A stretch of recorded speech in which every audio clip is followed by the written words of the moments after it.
संस्था के सभी पदाधिकारीगण, सभी शाखाओं के अध्यक्ष, महिला विभाग अध्यक्ष, युवा अध्यक्ष, आप सभी को मैं आज के प्रवचन में हार्दिक स्वागत करता हूं।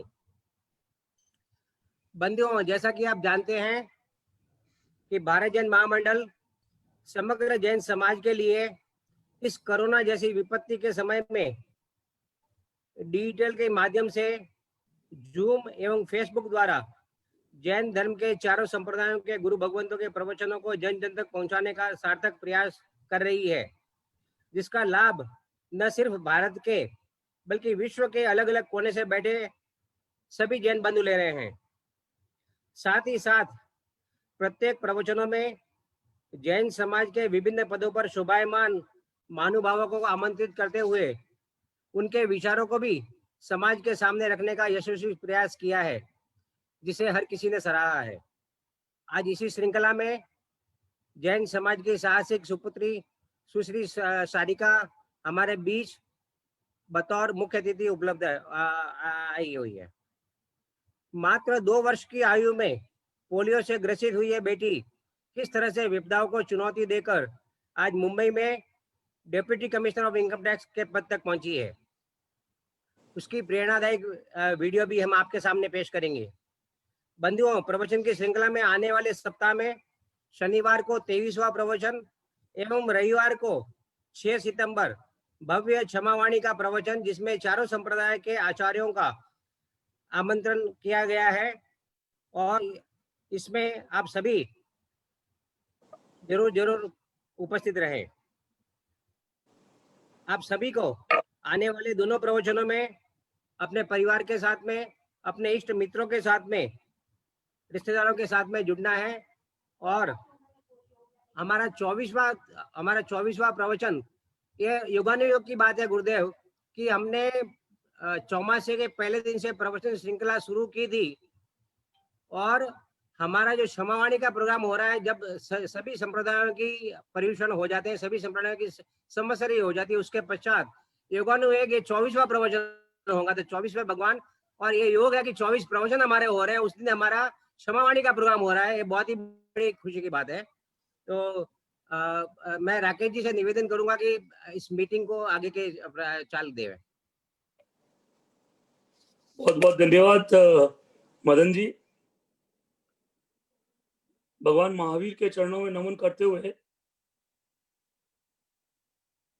गुरुदेव आगम ज्ञाता प्रज्ञा महर्षि युवाचार्य परम पूज्य श्री महेंद्र ऋषि जी महाराज साहब के चरणों में कोटिश कोटिश वंदन। ये गुरुदेव, ये कोरोना का मैं कहना चाहूंगा कि corona has become opportunity for us, कि आप जैसे संतों के दर्शन करने का मौका मिल रहा है। अदरवाइज ये पॉसिबल नहीं होता, क्योंकि कहीं सब जगह जाना असंभव है। पर इस वेबिनार के जरिए इस 2.5 महीने में बड़े बड़े संत, आचार्य मुनि, साध्वी जी, सभी का हमें आशीर्वाद मिला और सबके मुख्य विचार से हमें उनकी वाणी को सुनने का मौका मिला। और देश में ही नहीं अपितु विदेशों में भी ये हम पहुंचा पाए। ये सब आप लोगों के आशीर्वाद से संभव हुआ। जैसा कि गुरुदेव आगम के ज्ञाता है और ध्यान के ज्ञाता है, मेडिटेशन के बहुत सारे शिविर करा चुके हैं, और आगम के बारे में जो गुरुदेव जो बताते हैं, मेरे ख्याल से वो सुनने लायक है। और आगम की क्या इंपॉर्टेंस है जैन धर्म में, ये हम लोगों के लिए जानना बहुत जरूरी है। आज की युवा पीढ़ी को पता ही नहीं है कि आगम क्या चीज है। अगर उन्हें ये पता चले तो मेरे ख्याल से वो कहीं नहीं भटकेंगे। सो गुरुदेव, मैं पुनः आपको नमन करता हूँ, कोटिश कोटिश वंदन करता हूँ। गुरुदेव, भारत जैन महामंडल एक 121 वर्ष संस्था, पुरानी संस्था है।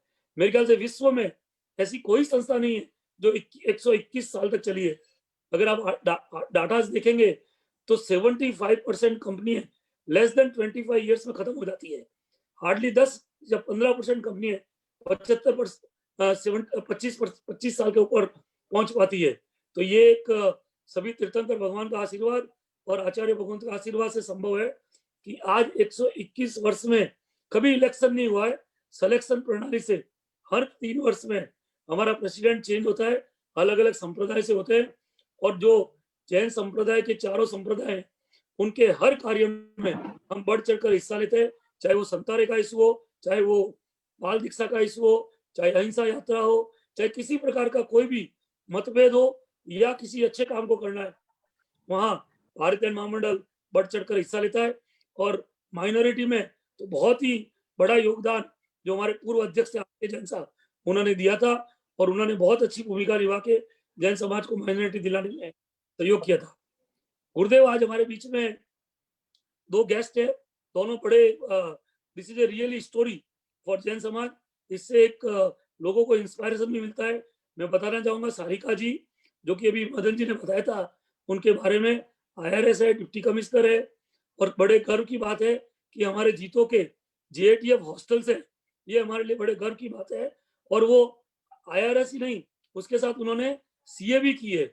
जो बच्ची बचपन से सब जगह से कहीं ना कहीं उनको स्कूल में सब जगह कोई ना कोई तरह से हमेशा अपमानित होना पड़ता था, पर उन्होंने आज ये इस तरह का एक माहौल तैयार किया है कि बच्चे उनको देख के एक उनके इंस्पायरेशन स्टोरी होती है कि नहीं, वी कैन डू एनीथिंग। आप में जज्बा होना चाहिए, आप कुछ भी कर सकते हो। सारिका जी, हम आपका वेलकम करते हैं। और गुरुदेव, बहुत खास बात यह है कि इन्होंने पूरे कोविड में 4 महीने घर पे बैठकर इन्होंने मास्क बनाए, मास्क, और मास्क हाथ से बनाकर बांद्रा की कॉलोनियों में नीडी लोगों को इन्होंने डिस्ट्रीब्यूट किया। और सारिका जी को जैन समाज ने ही नहीं, अपितु पूरे वैश्य, सारिका जी आपको याद होगा, सबसे पहले आपका सम्मान हमने हैदराबाद में किया था वैश्य समाज के फेडरेशन पे, रामदास जी अग्रवाल के अध्यक्षता में। और उसके बाद हमेशा हर समाज ने इनको सराहा है और इनका सम्मान किया है। और ये हमारे लिए गर्व की बात है कि आज हमारी बेटी इस पद पे पहुंची है, बावजूद की इनकी एक डेफिशिएंसी होते हुए। हम आपका स्वागत करते हैं। दूसरे हमारे आज गेस्ट है अमित कुम्मट, मेरे अच्छे मित्र भी है। और गुरुदेव, ये बिजनेसमैन के साथ साथ बहुत ही धार्मिक प्रवृत्ति के हैं और ये जीते हैं, ये धर्म को जीते हैं, पढ़ते नहीं है। इनकी दैनिक डेली की जो आचरण विचार है वो पूरे जैन धर्म पे। और गुरुदेव, ये एक स्टोरी है जो 100 स्क्वायर फीट की जगह में इन्होंने अपना बिजनेस चालू किया और आज एक एम्पायर खड़ा कर दिया। और पूरे देश में नहीं, विश्व में इन्होंने अपना एक brand yellow diamond Pratap snacks के नाम से उन्होंने एक ब्रांड बनाया। और आज करीब करीब 4000 डिस्ट्रीब्यूटर और 250 इनके सुपर डिस्ट्रीब्यूटर्स है। तो अमित जी, जो आप काम कर रहे हो व्यवसाय में और उसके अलावा जो समाज का कार्य कर रहे हैं, गरीब बच्चों की शिक्षा के लिए, गरीब बच्चों के स्वास्थ्य के लिए जो कार्य कर रहे हैं, वो सराहनीय है। हम इन दोनों गेस्ट का भारत जैन महामंडल के प्लेटफॉर्म पे स्वागत करते हैं और हमें गर्व है कि आप जैसे व्यक्ति हमारे समाज में है, जो समाज को नई दशा और दिशा देंगे। गुरुदेव, मैं जीतो के बारे में बताऊंगा। जो हमारी JATF संस्था है, उसने पिछले 10 साल में करीब करीब 400 450 IAS IPS RS सेंट्रल और स्टेट सर्विसेज में बच्चे आए हैं और हमने उनको प्रोत्साहित किया कि आप आइए। गुरुदेव, राजनीति में जाना बड़ा मुश्किल है, आपको मालूम है। आप जलगांव में विराज रहे और वहां से सुरेश दारा जैन आते हैं, तो राजनीति कितनी मुश्किल है। और हम हमारे पास बुद्धि है, बुद्धि पे हमारा कंट्रोल है और हम हमारे बच्चों को ब्यूरोक्रेसी में ला सकते हैं और ब्यूरोक्रेसी से हम बहुत अच्छे काम कर सकते हैं। देश का भी काम करेंगे, समाज का तो करेंगे ही करेंगे। और जब जैन बच्चा ब्यूरोक्रेट बनता है तो वो पूरा देश का सोचता है, न कि समाज का। आज के हमारे संयोजक है राजेश जैन, आपके प्रिय श्रावक है, सुरेश दादा जैन के लड़के हैं, वो भी आज हमारे साथ मौजूद है, उनका भी स्वागत करता हूँ। कुछ गणमान्य व्यक्ति भी हमारे साथ है, जस्टिस तातेड़ है, अशोक बाबू है, श्रीपाल जी लोढ़ा जोधपुर से, राकेश जी सोलंकी, राजेश छाजेड़, महेंद्र शाह, चंदूभाई फ्रेमवाला हमारे सबसे ओल्ड मेंबर है और जिनके कार्यकाल में मुरारजी देसाई प्रधानमंत्री, राष्ट्रपति सब भारत जैन महामंडल में आए। तो गुरुदेव, आज हमें बड़ा गर्व है कि आज आप हमारे भारत जैन महामंडल में पधारे हैं, हम सबको आशीर्वाद दे रहे हैं। हम आपकी वाणी सुनने को आतुर है और मैं इसी के साथ मेरी वाणी को विराम करता हूँ और पुनः आपको नमन करता हूँ। हमारे मदन बीच जी, में मनीष जी अग्रवाल सिंगापुर से भी उपस्थित है। मनीष जी कासलीवाल, कासलीवाल।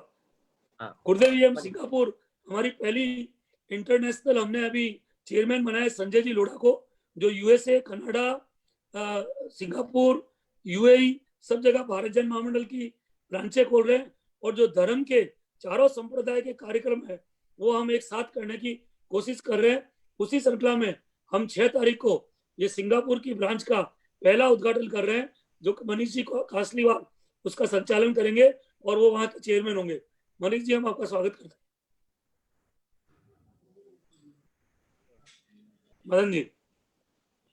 प्रवचन के पूर्व हम अपने आज के अतिथि अमित कुमार जी को निवेदन करेंगे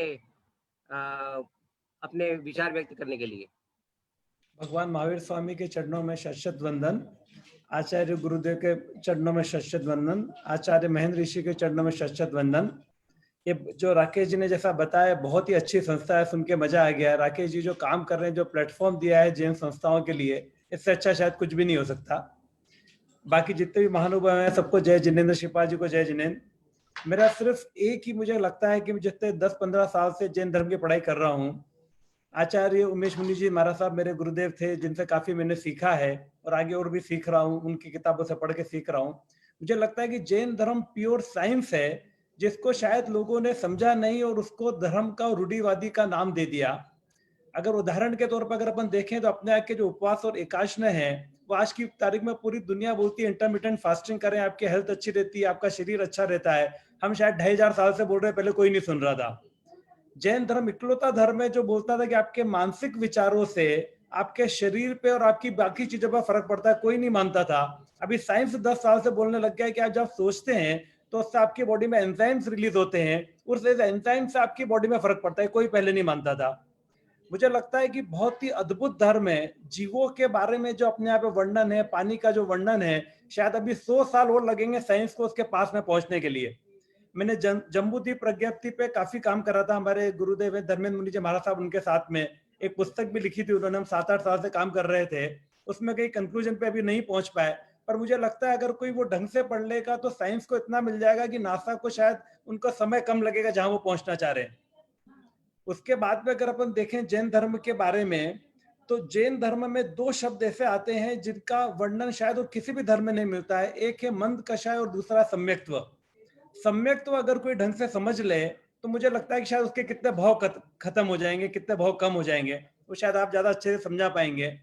पूरे धर्मों में सब लोग कहते हैं कि आप सेवा करोगे लोगों की तो आपको पुण्य मिलेगा। सिर्फ जैन धर्म ही इकलौता धर्म है जो बोलता है कि आपके मंद कषाय रहेंगे तो पुण्य का बंद होगा। ये 2 चीजें मुझे लगता है अगर लोग समझ लेंगे तो शायद जैन धर्म कहां से कहां पहुंच जाएगा और लोगों का बहुत बहुत भला होगा। बस आचार्य जी के सामने इतना ही कहना चाहता हूं और आपको सुनना चाहता हूं। जय जिनेंद्र, प्रणाम। बहुत बहुत धन्यवाद। मदन जी, हाँ जी। गुरुदेव अभी अमित जी ने एक पूरा इम्यूनिटी पे किट बनाया है, आयुर्वेदिक किट, जहाँ किसी केमिकल का यूज नहीं किया है और जो भी आयुर्वेदिक चीजें हैं उनसे पूरा इम्यूनिटी किट बनाया है, जो कि बहुत ही अपने आप में बहुत बढ़िया है और सभी को लेने लायक है। अपने बीच राजेश जी भी है, मदन जी 2 मिनट उनको भी दीजिएगा। हाँ जरूर। राजेश जी आप म्यूट पर हैं। राजेश साजेड के नाम से ये हुआ है क्या लॉगिन? लॉगिन आपका माइक म्यूट है राकेश जी, आपका माइक सारिका जी को ले लीजिए, सारिका जी को। तो सारिका जी को लेने के पहले मैं उनका एक छोटा सा वीडियो है मेरे पास में, क्लिपिंग है, मैं दिखाना चाहूंगा। सक्षम से रिक्वेस्ट करता हूँ कि वो अपने वीडियो प्ले करे।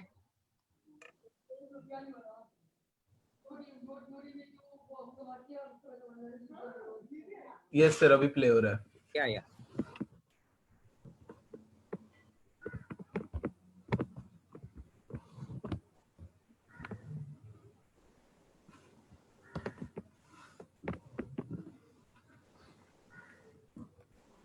की उम्र में पोलियो हो गया। एक ऐसे शहर में जन्मी काटावांजी, उड़ीसा का एक छोटा सा कस्बा। और वीडियो नहीं आ रहा है, सिर्फ ऑडियो है। जहाँ पे एक सेकंड, माँ बाप को भी नहीं पता ये पोलियो क्या होता है। डॉक्टर रीस्टार्ट करना फिर। इंजेक्शन दे दिया।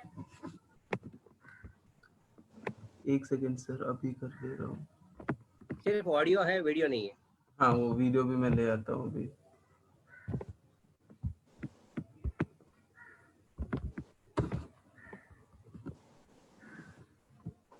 की उम्र में पोलियो हो गया। अब आ रहा है सर सब? नहीं आ रहा है। उड़ीसा का एक छोटा सा कस्बा, ऑर्थोडॉक्स खोलिए इसको। फैमिली जहाँ पे माँ बाप को भी नहीं पता ये पोलियो क्या होता है। अभी आ रहा है? लगा मलेरिया है, नहीं इंजेक्शन दे दिया, 50% बॉडी काम करना। वीडियो भी नहीं आ रहा है। 1.5 साल तक नहीं, वीडियो नहीं आ रहा, ऑडियो तो आ रहा है। बेड पे पड़ी रही। एक मिनट, अक्षय भी ट्राई करता है यहाँ से, लेकिन तुम देखो वहां से। हाँ हाँ। चलिए अरे यहाँ से स्टॉप हो गया स्क्रीन शेयरिंग, राइट? हाँ तो ठीक है, अक्षय कर रहा है, अक्षय तुम कर लो। अब आया? हाँ आया Okay. आया आया। या स्टार्ट करो अभी। हेलो। अरे इसका फिर वो कुछ हो रहा है, स्टॉप स्क्रीन शेयरिंग ही गया मेरे पास से। स्क्रीन शेयरिंग नहीं है अक्षय, स्क्रीन शेयरिंग नहीं है उसके पास में। सारिका जी का स्पीच ले लो हिंदी, तब तक वीडियो हो जाएगा। वीडियो हम बाद में दिखा देंगे। सारिका जी आप अपने जो विचार जरूर व्यक्त करें।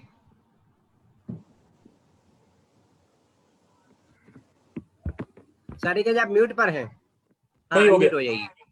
हाँ जिनवाणी महावीर स्वामी जी के चरणों में सत नमन। में पोलियो अत्र विराजित मुनिश्री शहर में जन्मी काटावान जी, उड़ीसा का एक छोटा सा कस्बा। युवाचार्य श्री जी के चरणों में सत नमन।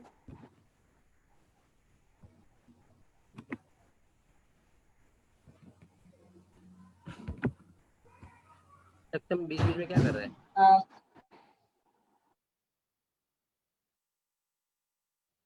सारिका जी आपकी आवाज नहीं आ रही है। हाँ मैं स्टार्ट करती हूँ। हाँ हाँ आचार्य श्री के चरणों में सत नमन और अत्र विराजित सभी धर्म परिवार। मैं मदन जी से शायद 3-4 दिन पहले हमारी पहली बार बात हुई होगी, एंड मुझे ऐसा लगा कि कोई 25-30 साल के यंग युवक होंगे जो इतने एक्टिवली काम कर रहे हैं। जब मैंने आज फर्स्ट टाइम देखा कि इस एज में वो इतना एक्टिवली पार्टिसिपेट कर रहे हैं, कोऑर्डिनेट कर रहे हैं और टेक्निकल चीजें भी, मतलब it is very difficult to believe, क्योंकि जनरली हम लोग कभी कभी समय के साथ टेक्नोलॉजी को भूल जाते हैं और वो उन्होंने टेक्नोलॉजी को बहुत अच्छी से अडॉप्ट किया है।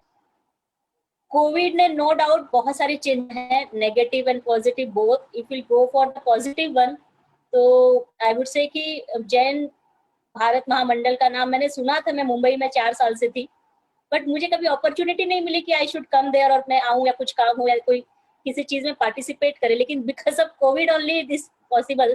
और ये बहुत अच्छा कंसेप्ट है कि जब भी हम किसी को अपने साथ कहते कि हम जैन है, तो वही 2-3 क्वेश्चन हो जाते हैं, अच्छा कौन से वाले जैन है, इतना बाइफर्केशन क्यों है, ऐसा क्यों है। तो मुझे लगता है this is the first concept कि यहाँ पे कोई बाइफर्केशन नहीं, यू आर जस्ट जैन।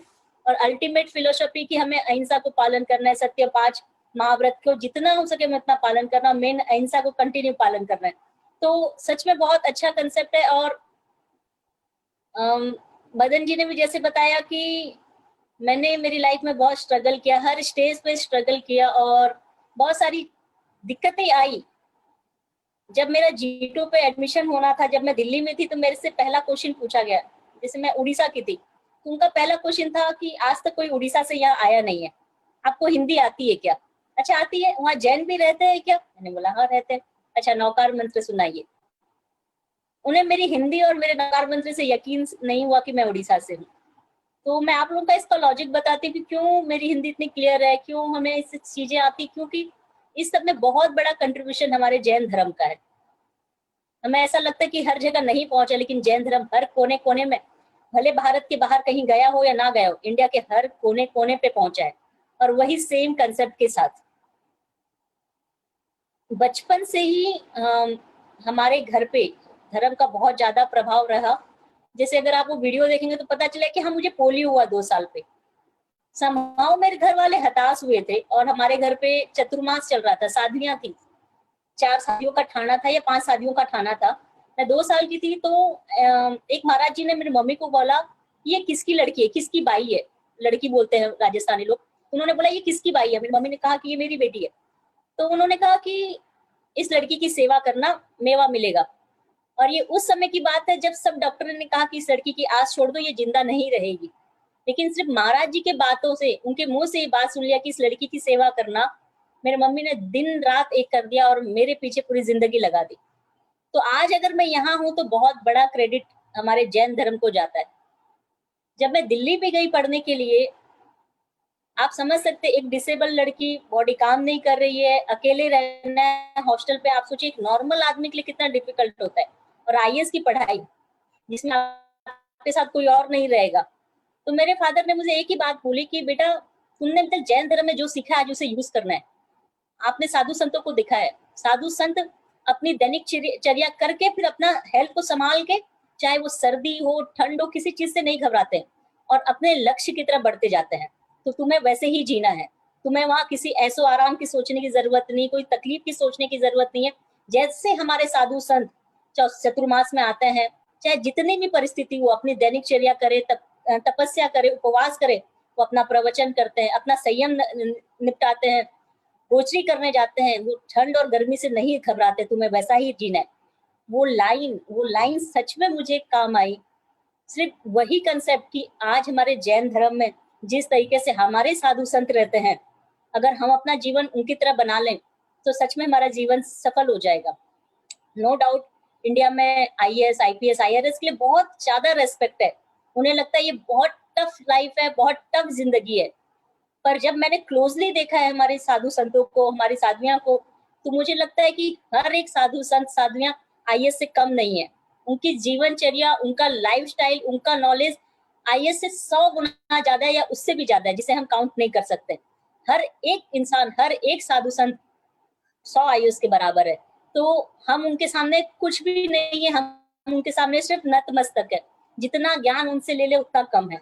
मैं ज्यादा तो ज्ञान के बारे में नहीं बता सकती, पर यही कह सकती कि हाँ, कोविड में भी जब तक लोगों को तकलीफ नहीं आती तब तक वो समझते नहीं है कि हमारे पास क्या है। जब तक हम कोई चीज को खो नहीं देते तब तक हमारी चीजों को हमें एहसास नहीं होता कि हमारे पास क्या है। तो मैं I always feel proud my self कि मैं जैन परिवार में जन्म ली।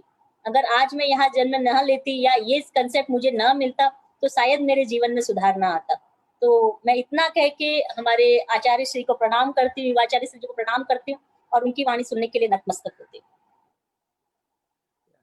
अभी हम कोशिश कर रहे हैं आपको सारिका जी का छोटा सा वीडियो सब सुनाने के लिए। या अक्षय,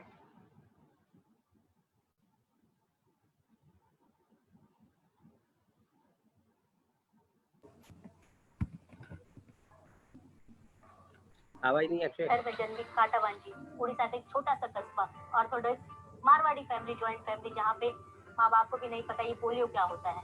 डॉक्टर को लगा मलेरिया है, इंजेक्शन दे दिया, 50% बॉडी काम करना बंद कर दिया। 1.5 साल तक कोमा की स्थिति पे बेड पे पड़ी रही। माँ ने हार नहीं मानी, बाप ने हार नहीं मानी। उन्होंने कहा नहीं, हम बच्चे का केयर करेंगे। मालिश किए, हर नीम हकीम सबके पास लेके गए, पर पता नहीं आगे फ्यूचर क्या होगा। 4 साल की एज में मैं चलना वापस से सीखी, लड़खड़ाते हुए, गिरते हुए, भागते हुए आगे फिर में चलना शुरू किया।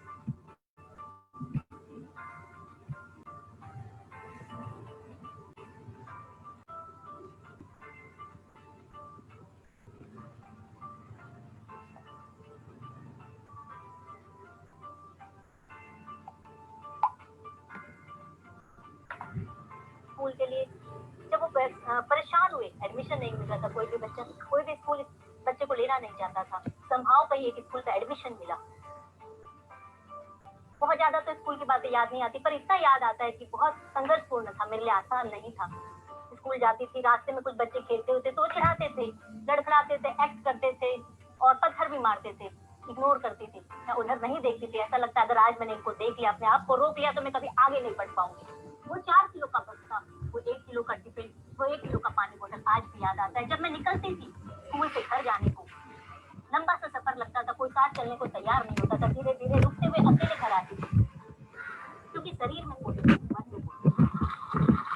की पढ़ाई कंप्लीट हुई, आगे डॉक्टर बनने की इच्छा थी। माँ बाप को कहा तो पापा ने कहा कि नहीं, हमारी फाइनेंशियल पावर इतनी नहीं है। क्या बोलते कैसे बच्चों को, किस तरीके से डिसेबल बच्चे को वो बाहर भेजते, नहीं भेज सकते, तो उनकी मजबूरी। समहाउ मैंने कॉमर्स लिया, जो एक कॉलेज था छोटे से गांव पे, वहाँ कॉमर्स की पढ़ाई कंप्लीट की, ग्रेजुएशन कंप्लीट किया।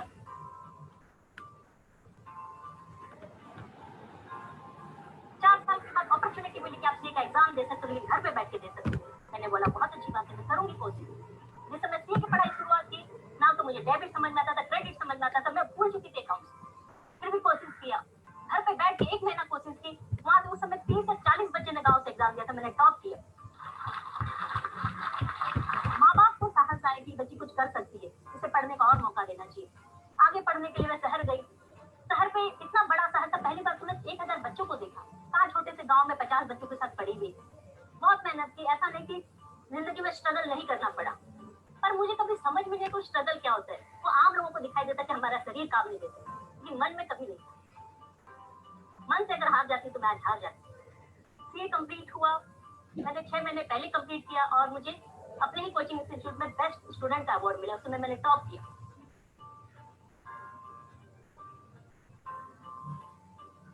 घर पे पढ़ा 2-3 महीना, सब उनको समझ में आया कि लड़की मेहनत बहुत कर रही है, लेकिन हो नहीं रहा। फिर दिल्ली गई, अकेले दम पे दिल्ली गई, वहाँ पढ़ाई स्टार्ट की, वहाँ पढ़ाई करी और एग्जैक्ट 1 ईयर में मैं रैंक लेके वापस आ गई। यूपीएससी की लिस्ट में मेरा नाम आया, सबका नजरिया चेंज हो गया। मैं बचपन से क्विक डिसीजन रही, मैं सोच रही थी कि मुझे ये करना है, तो मैं करके रहती थी, चाहे वो भीड़ से अलग होता है। भीड़ हमेशा क्रिटिसाइज करता है कि क्यों कर रही हो, पगला गई हो। जब मैं सीएस आईएएस बनेगा सोचा तो लोगों ने यही कहा, तुम्हें पता तुम सीए भी नहीं रहोगी, आईएएस भी नहीं रहोगी। पर मुझे आज तक के सर्वे में लोगों ने कहा कि you are the first CA lady officer जो become income tax deputy commissioner. Orissa के छोटे से जगह से बनी।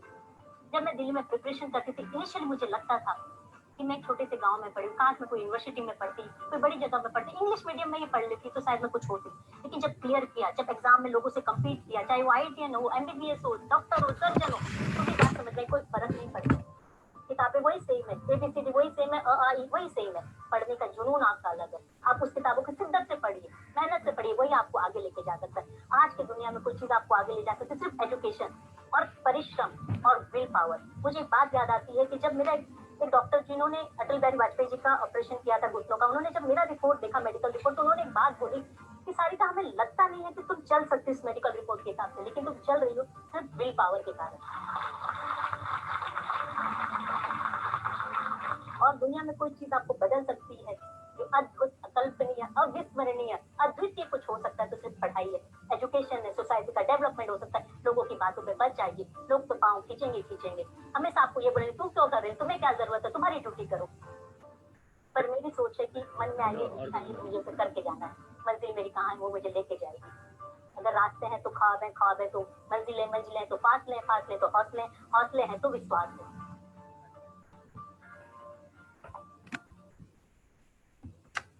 धन्यवाद सारिका जी।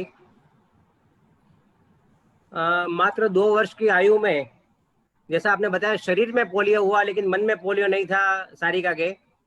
उनका जुनून, उनका विल पावर आज उनको इस स्थिति पे लेके आया कि मैं इसके लिए कहूंगा, Sarika ji, the purest gold है to pass through the hottest fire. तुम्हारे इस, आपके साहस को हम सभी अभिनंदन करते हैं। बहुत बहुत धन्यवाद। राकेश जी आगे बढ़े। गुरुदेव आपसे विनम्र निवेदन करते हैं। गुरुदेव, आपका माइक म्यूट है वहां पर, आपका माइक, गुरुदेव आपके स्टाफ को कहिए माइक ऑन करें, आपका माइक।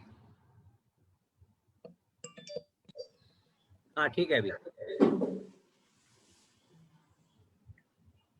जीवन में कुछ करना है तो हिम्मत हारे ना बैठो। जीवन में कुछ करना है तो हिम्मत हारे ना बैठो। आगे आगे बढ़ना है तो जीवन में कुछ करना है तो मन को मारे ना बैठो। आगे आगे बढ़ना है तो हिम्मत हारे ना बैठो। आगे आगे बढ़ना है तो हिम्मत हारे ना बैठो। मंगलम भगवान वीरो मंगलम गौतम प्रभु मंगलम स्थूलिभद्राद्या जैन धर्मोस्तु मंगलम। गुरुवाणाय मुखो गुरुपसया अट्ठ सिद्धियो। गुरु भक्ति ये विद्या साफल्यम हो।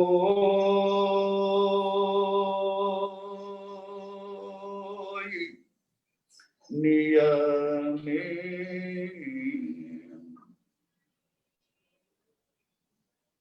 चरम तीर्थंकर शासन परिश्रमण भगवान महावीर स्वामी, वर्तमान तीर्थंकर अरिहंत परमात्मा श्री सिमंदर स्वामी भगवान, परम सत्य परम उपकारी प्राप्त स्मरणीय पूज्य गुरुदेव आचार्य भगवान श्री आनंद ऋषि जी महाराज साहब, वर्तमान आचार्य सम्राट आत्मज्ञानी ध्यान गुरु डॉक्टर श्री शिव जी महाराज सबको वंदन नमन। आज भारत जैन महामंडल इस हमारी समस्त जैन समाज की मूर्धन्य और पुरानी संस्था के इस मंच पर आप सभी उपस्थितों के भीतर में रही परमपिता परमात्मा की देशना जिनवाणी के प्रति आस्था का हार्दिक अभिनंदन। तीनों बातें बड़ी अच्छी लगी। मुठिया जी का, मदन लाल जी का संचालन, राजेश भाई का इंट्रोडक्शन, ये पहला। दूसरे अमित जी की जैन आगमों को, जैन शास्त्रों को लेकर के रुचि और उसके सिद्धांतों के प्रति उनकी जिज्ञासा। और तीसरी बात सारिका जी की जैन धर्म के, हमारे साधु संतों के आचरण और उनके जीवन के प्रति रही हुई आस्था। बहुत अद्भुत संगम है, यानी एक तरफ एकता, एक तरफ ज्ञान और एक तरफ दर्शन। इन तीनों की आराधना का ये सुंदर ऐसा प्रसंग देखने को मिल रहा है। आप सभी को बहुत बहुत साधुवाद कि यह एक सिलसिला आप पिछले 23 हफ्ते से चला रहे हैं और आज 24वें दिन समस्त जैन समाज का जो विश्व मैत्री दिवस मनाया जाता है, उस अवसर पर आप सभी जिनवाणी का अमृत पान कर रहे हैं। जिनवाणी की बात हम करेंगे श्रीमद् उत्तराध्ययन सूत्र पमायठाणम के अध्ययन की गाथा से। नानस सौवस पगासनाये अन्नान मोहस विभजनाये रागस दोषस्य संख्येन एकंत सुखम समुवेयि मोक्षम तस्सेस मग्गो गुरुविद्ध सेवा विवज्जना बालजनस्य दूरा सज्जाय गन्तनि सेवनाय सुतत्थ संचिन्तनयाधीय।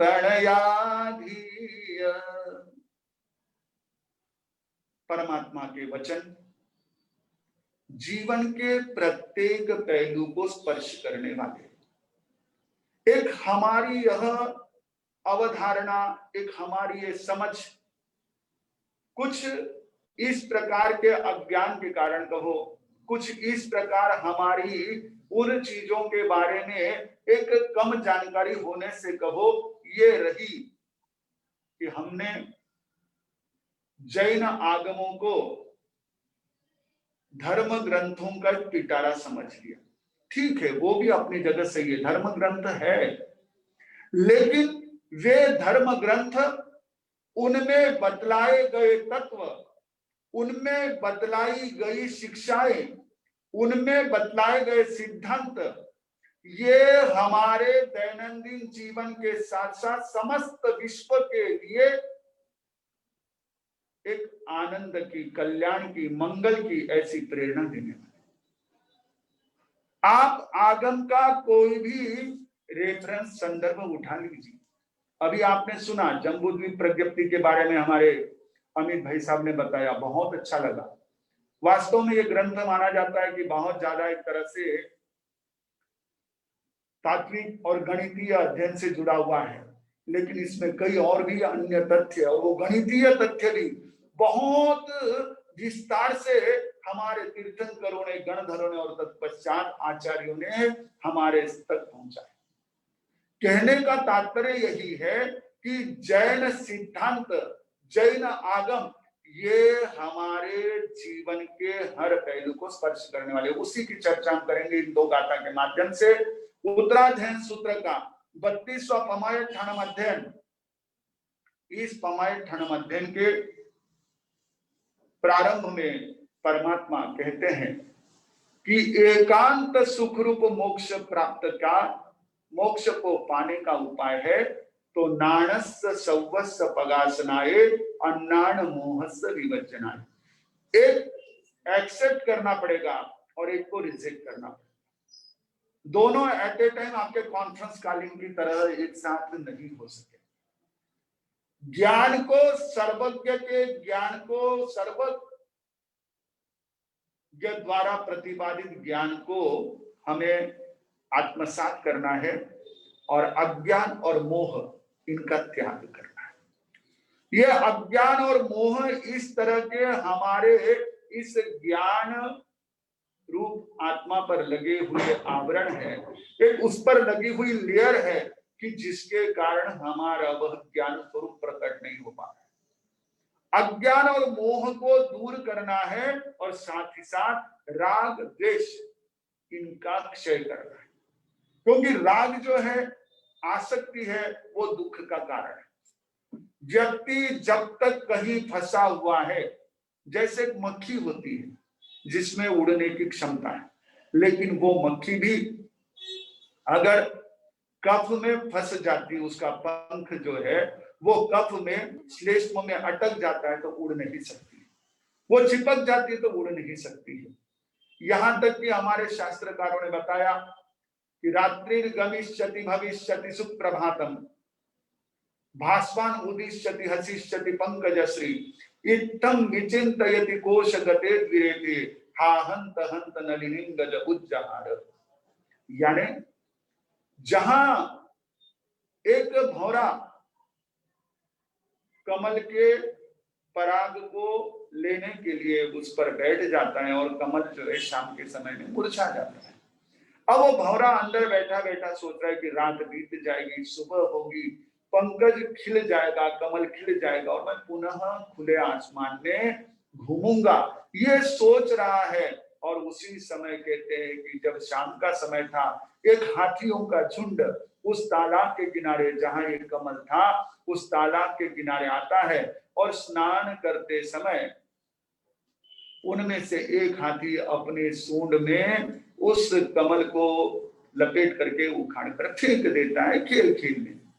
अब वो कमल का तालाब से निकल जाना जो है, ये अंदर रहे हुए उस भौरे को पता नहीं। वो तो क्या सोच रहा है, सुबह होगी, ये होगा, और वो अंदर मस्ती में, और वही वह फंस जाता है। बस ज्ञानी जन यही कहते हैं कि राग में इसी तरह व्यक्ति फंस जाता है। अब वो कमल खिलने वाला नहीं है उस भौरे का, जिसके अंदर इतनी ताकत है, इतना सामर्थ्य है कि वो लकड़ी को भी फोड़ सकता है, लकड़ी में भी होल कर सकता है, लेकिन वो कमल के उन पत्तियों को नहीं तोड़ पाता, केवल राग के कारण। अभी हमने जो सारिका जी का इतना एक वास्तव में इंस्पायरिंग एक्सपीरियंस सुना, वो वही है कि उन्होंने अपने आप को बांध कर नहीं रखा। अगर वे बंद कर रह जाती तो शायद इतना आज पूरे समाज का ही नहीं, देश का ही नाम रोशन कर रही है। आज शायद हम इस रूप में उनको नहीं देख। परमात्मा कहते हैं कि राग एक कारण है जो हमारे सुख में बाधक है। इस राग के लिए हमारे प्राचीन ग्रंथों में आर्द्रक मुनि का उदाहरण आता है कि जो 12 साल तक उसी राग में बंधे हुए पुनः संयम के पथ पर बढ़ने को उत्सुक हुए रुक गए। यही राग कि अरणक मुनि की माता जो दीक्षित थी, लेकिन राग के कारण गलियों गलियों में अरणक की आवाज लगा रही थी। आज भी हम देखते हैं कि ये राग, ये स्नेह, ये आसक्ति, स्नेह सद्भावना वाला अलग, सद्भावना वाला प्रेम अलग है, लेकिन जो आज आसक्ति वाला, एक ग्रीडीनेस वाला जो राग बढ़ रहा है, ये राग दुख का कारण है। और दूसरा द्वेष, द्वेष यानी घृणा, हेट या जेलसी, ये द्वेष, ये जेलसी, ये हमारे लिए दुख का कारण बनती है। हम अपनी जगह ठीक है, हम अपनी जगह सही है, लेकिन हमारे भीतर में रही हुई ईर्ष्या ही हमारे दुख का कारण बनती है कि इसके पास ये क्यों, ये इतना सुखी क्यों, ये इतना खुश क्यों, ये इतना सफल क्यों, ये यहाँ पर क्यों, ये इस स्थान पर क्यों, मैं वहां क्यों नहीं। ये नहीं उसको समझना। उसके पीछे रहे हुए उसके एफर्ट्स, उसके पीछे उसके रहे हुए ब्लेसिंग्स, उसके पीछे उसकी रही हुई जो एक तरह की अपनी स्वयं की पुनवानी है, उसको ध्यान में नहीं लेता। ईर्ष्या करता है, ईर्ष्या से द्वेष होता है, घृणा करता है, घृणा से द्वेष होता है, कई बार नहीं समझ पाता। और ये राग और द्वेष दुख के कारण बनते हैं, ये कषाय है। और इन दुखों से मुक्त होने का उपाय दूसरी गाथा में हमारे परमात्मा ने दिया, तस्से समग्रो गुरुविद्ध सेवा। क्योंकि हमारे शास्त्र, जैसे मैंने शुरू में कहा, आगम जो है वो दोनों काम करते हैं, डायग्नोसिस एंड ट्रीटमेंट। सही वैद्य, सही डॉक्टर की पहचान यही होती है कि वो आपके बीमारी का सही निदान भी करे और उसका सही उपचार भी करे। व्यक्ति उसी डॉक्टर के पास जाना पसंद करता है और उसी डॉक्टर की दवा उसके काम आती है। तो परमात्मा ऐसे ही वैद्य है जो हमारे इस राग द्वेष और हमारे अज्ञान और मोह, इनके इलाज का उपाय भी बता रहे हैं। दुख का कारण बताया कि अज्ञान और मोह, राग और द्वेष, ये हमारे दुख के कारण है। लेकिन इन दुख के कारणों से बचने का, इन दुख के कारणों से बाहर निकलने का तस्से समग्रो गुरुविद्ध सेवा, उसका मार्ग है पहला गुरु सेवा। गुरु सेवा कितनी महत्वपूर्ण है, आज की तारीख में भी आपने सुना। उड़ीसा जैसा एक हमारा वह राज्य जहां पर संतों का आवागमन बहुत कम रहता है, जहां पर जैन परिवार गिने चुने रहते हैं, ऐसे उस उड़ीसा जैसे प्रदेश में भी जहां संतों का सानिध्य मिला तो वहां का परिवार एक तरह से आत्मविश्वास से भर गए। संतों का सानिध्य, गुरु का सानिध्य, गुरु के आशीर्वाद हमें अपने जीवन में आगे बढ़ने में बहुत काम आते हैं। हमारे यहाँ आगमों में उल्लेख आता है कि राजा प्रदेशी, जो एक तरह से बहुत ज्यादा नास्तिक विचारधारा का, जिसने ये निश्चित रूप से मन में ठान लिया था कि आत्मा और शरीर एक ही है। जैसे आज कई प्रकार की जो आधुनिक विचारधारा के लोग हैं, वे भी ये मानते हैं कि आत्मा नाम की कोई अलग चीज नहीं है, आत्म तत्व कुछ अलग नहीं है, लेकिन है, पर ये उसको विश्वास नहीं था, उसके मन में केवल धारणा नहीं थी। उसके लिए उसने कई प्रयोग किए थे और प्रयोगों में वो असफल हुआ था, तो उसकी धारणा मजबूत बनी थी कि नहीं, आत्मा शरीर एक ही। ऐसे समय में उसे केशी श्रमण जैसे महापुरुष का सानिध्य मिलता है, जो उसके संदेहों का समाधान करते हैं। राजा प्रदेशी को कहते हैं कि राजा प्रदेशी, आत्मा और शरीर ये दोनों एक हो ही नहीं सकते, दोनों का स्वरूप भिन्न है। पर उसने कहा कि अगर आत्मा शरीर भिन्न है तो मेरी दादी मुझे आकर के कहे, मेरे दादा मुझे आकर कहे कि ये भिन्न है, वगैरह वगैरह। काफी कुछ वो ये करता है कि आत्मा अगर शरीर से अलग है। तो मैंने एक जो अपराधी था जिसको मृत्यु दंड की शिक्षा थी, उसके 2 टुकड़े किए, 4 टुकड़े किए, टुकड़े टुकड़े कर दिए, गोटी गोटी कर दिए, लेकिन कहीं आत्मा नहीं मिली, है कहां? तो उसे समझाया कि ऐसा नहीं होता। अरणी काष्ठ होता है जिसमें से आग निकलती है, जैसे आपकी भाषा में दिया सलाई होती है। अब वो दिया सलाई को अब कोई टुकड़े टुकड़े करे तो उसमें से आग नहीं निकल सकती। दिया सलाई को क्या करना पड़ता है? रगड़ना पड़ता है। तो वैसे ही प्रदेशी को केशी श्रमण कहते हैं कि हे राजन, आत्म तत्व भी ऐसे प्रकट नहीं होता है, साधना करनी पड़ेगी, तपना पड़ेगा। जब तपेंगे, जब हम उस प्रकार से अपने शरीर और आत्मा के दोनों के एक तरह से मंथन करेंगे, तब यह आत्म तत्व प्रकट होगा। और फिर उसको बात जच गई, इतनी जची कि प्रदेशी राजा पर विष प्रयोग होने के बावजूद भी उसके मन में अपनी रानी सूर्यकांता के विषय में इतना सा भी द्वेष भाव नहीं आया। और राजा प्रदेशी कहते हैं कि वह स्वर्ग में यहां से मर करके चला, केवल गुरु के सानिध्य से। यह हमें बताती है कि हमारी जो सोच है उस सोच को सही करने का सामर्थ्य गुरु के। और दूसरा संयति राजा का उदाहरण आता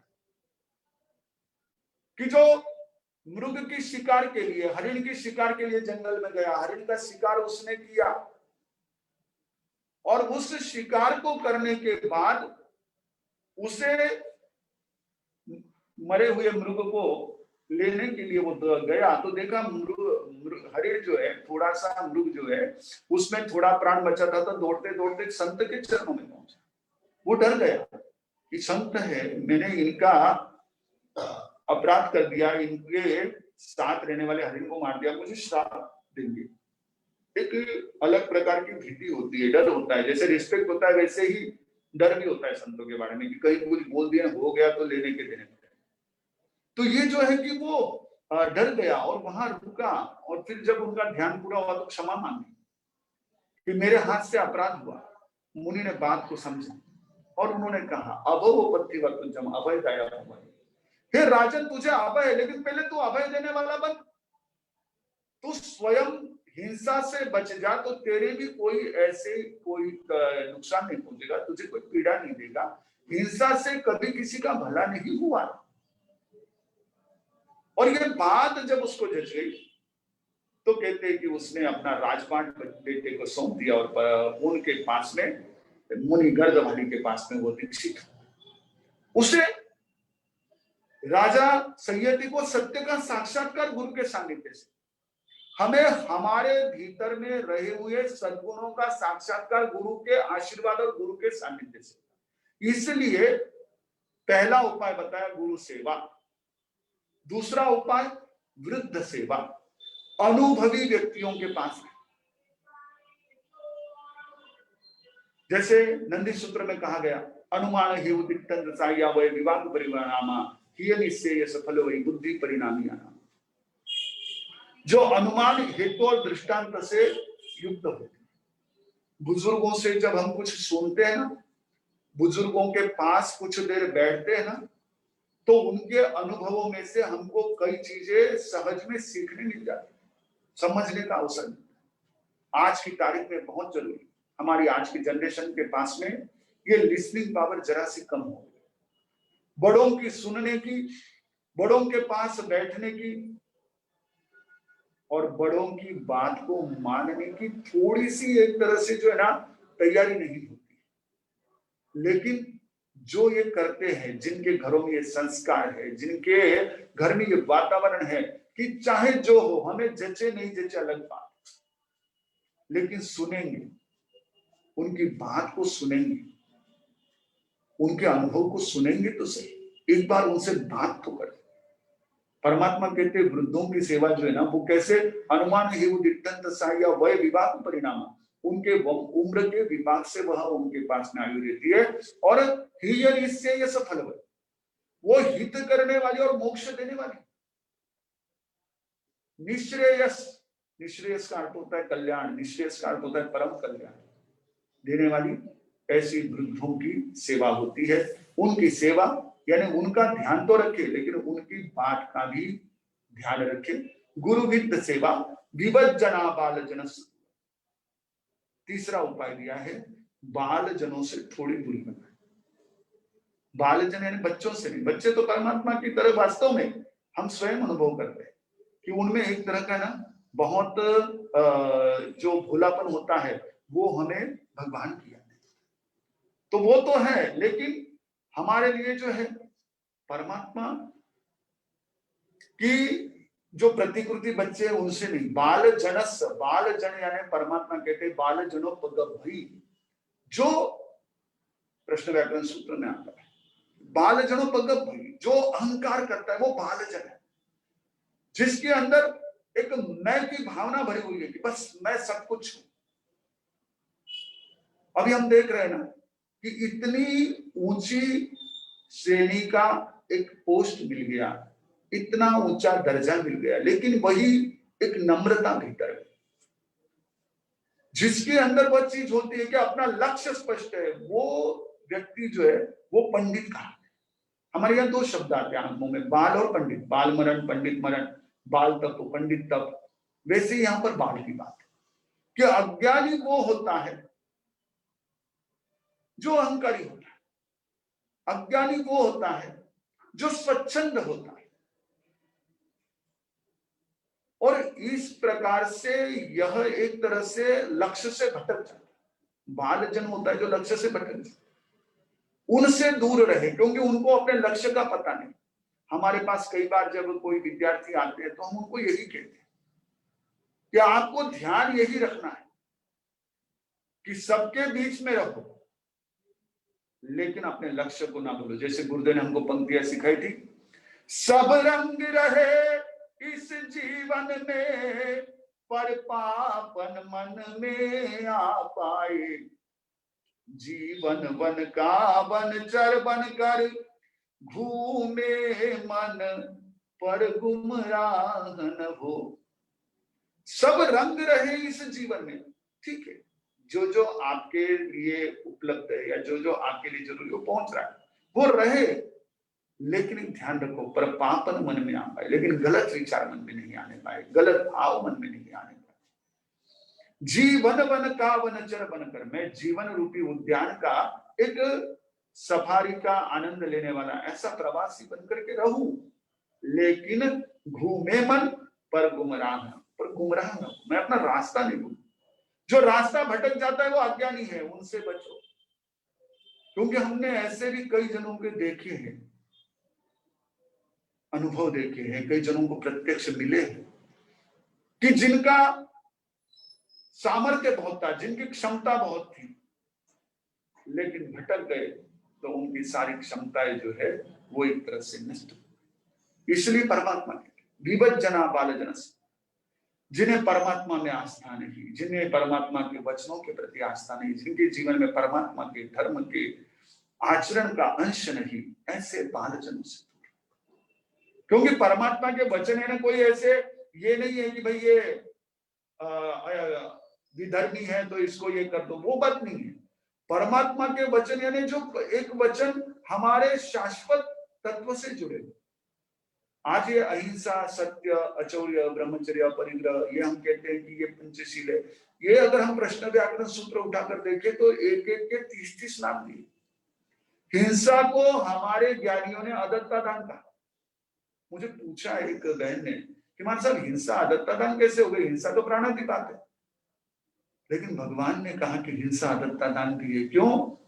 जिसके प्राणों की हिंसा की जा रही है उसने तुमको परमिशन नहीं दी कि मेरे प्राण लेकर के तुम अपनी मौज कर, वो भी अदत्ता था कि उस जीव की अनुमति के बिना और परमात्मा की आज्ञा नहीं है किसी जीव की हिंसा हो। इस प्रकार से जो है ना कि भगवान ने हमारे लिए एक तरह से यह ऐसा सिद्धांत दिया है कि जिसे हम प्रैक्टिकली जीवन में अपना सकते।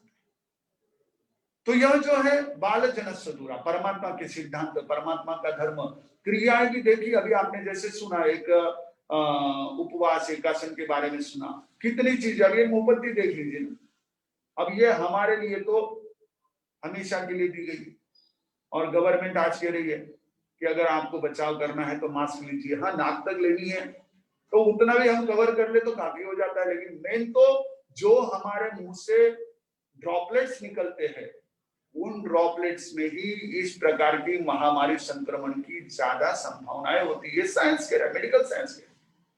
और उन ड्रॉपलेट्स को हमारे यहाँ उसका प्रमाण दिया गया है कि 8 फट उसके होने चाहिए मोमबत्ती के, और वो इतनी चौड़ी होनी चाहिए कि आपका मुंह पूरा अच्छी तरह से कवर हो जाए।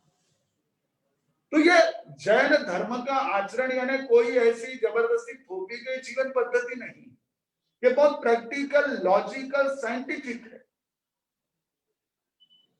और मुझे बड़ी प्रसन्नता है कि हमारी ऐसी युवा पीढ़ी जो पढ़ी लिखी है, जैसे अमित जी है, वैसे हमको भोपाल प्रवास में सुधीर जी कोचर मिले थे, उनका भी बहुत अच्छा जैन दर्शन का स्टडी है, बहुत अच्छा अभ्यास है।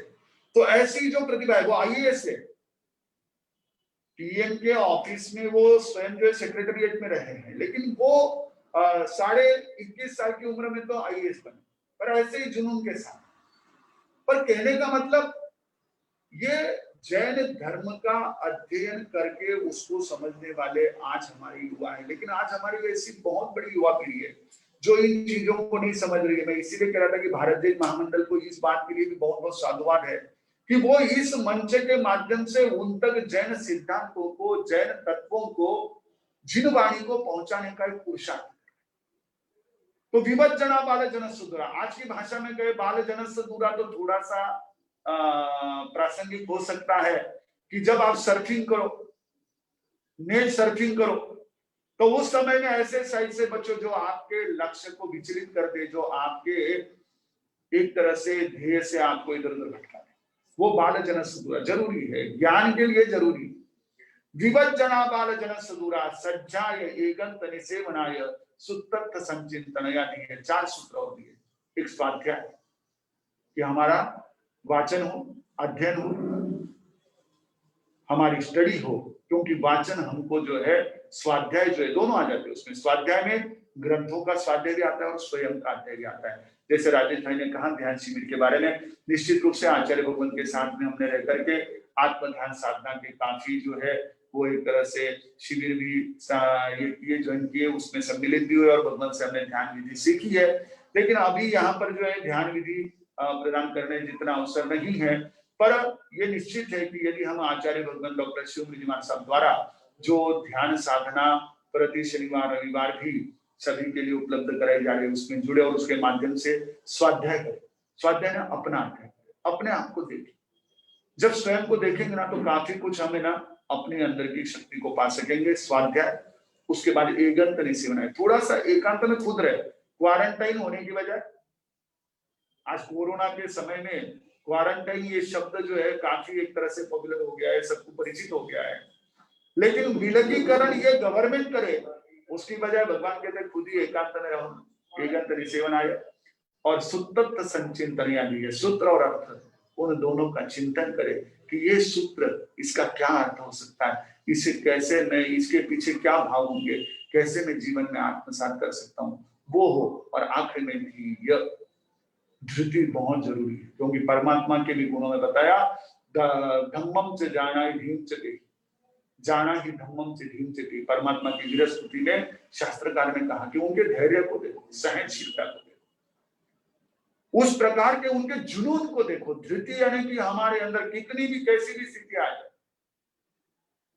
जैसे वो कहते हैं ना कि अधोमुखस्यापि कृतस्य वन्य नादस्य शिखायति कदाचिदेव, आपको अगर उल्टा भी कर दो तो उसकी लपटे ऊपर ही जाती है। वैसा धृति, वैसी हमारी मन, कैसी भी स्थिति आए, हम अपने लक्ष्य के साथ कभी समझौता न करें, लक्ष्य से विचलित ना हो।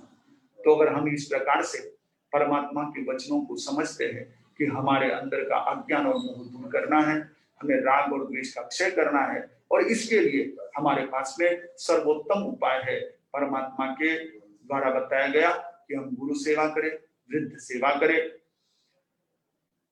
साथ ही साथ गुरुविद्ध सेवा, और उसके बाद बाल जनों से दूर रहे, अज्ञानी जनों से दूर रहे, स्वाध्याय एकांत सेवन, और उसके बाद सूत्र अर्थ का चिंतन, और अंदर अपने धैर्य धृति को, इन चीजों को यदि धारण करते हैं तो हमारा ये जीवन और अधिक आनंदमय मंगलमय बन सकता है।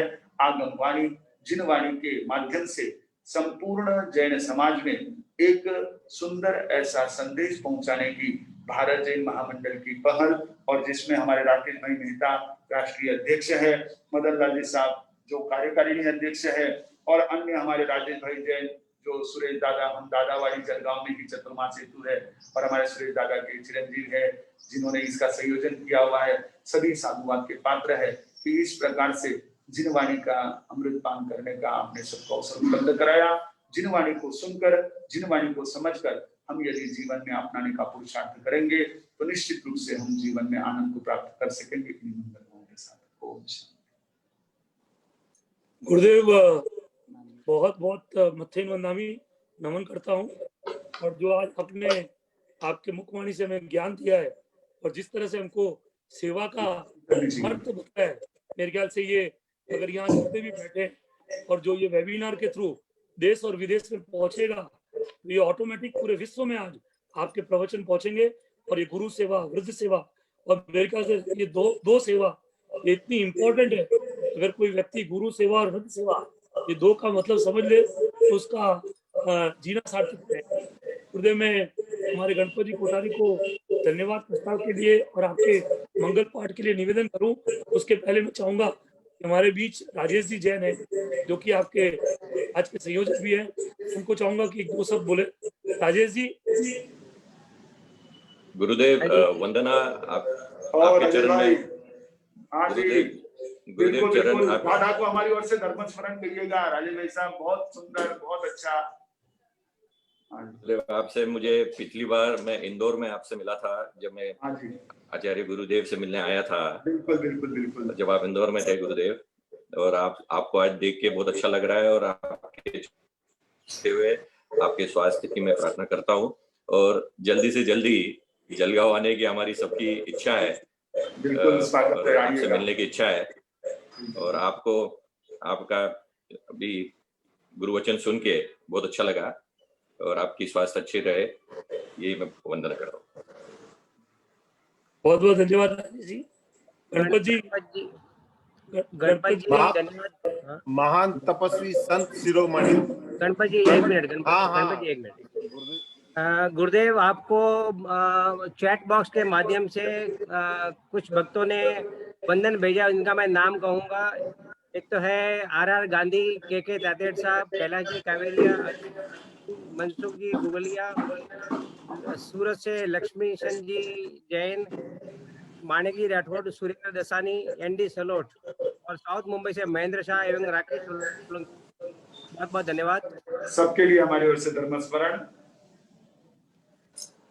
गणपत जी।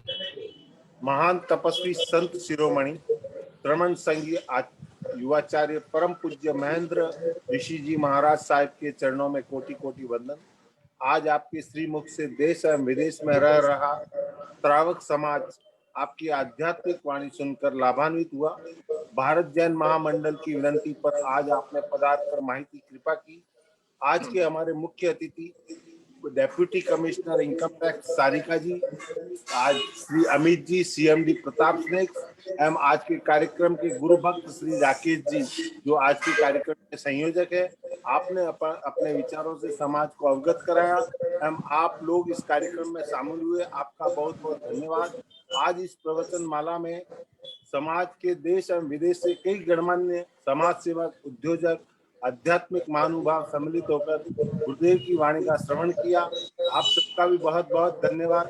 भारत जैन महामंडल के राष्ट्रीय अध्यक्ष श्री राकेश जी मेहता, कार्यकारी अध्यक्ष मदन जी मुखिया, के पूर्व अध्यक्ष एवं कार्य समिति सदस्य एवं मेंबर्स, इस आयोजन को सफल बनाने एवं संकट के समय में भी महान आचार्यों, गुरुओं एवं संतों की वाणी अनेक आध्यात्मिक धार्मिक विचार एवं प्रेरणाओं को घर घर देश एवं विदेश में पहुंचाने का अथक प्रयास किया।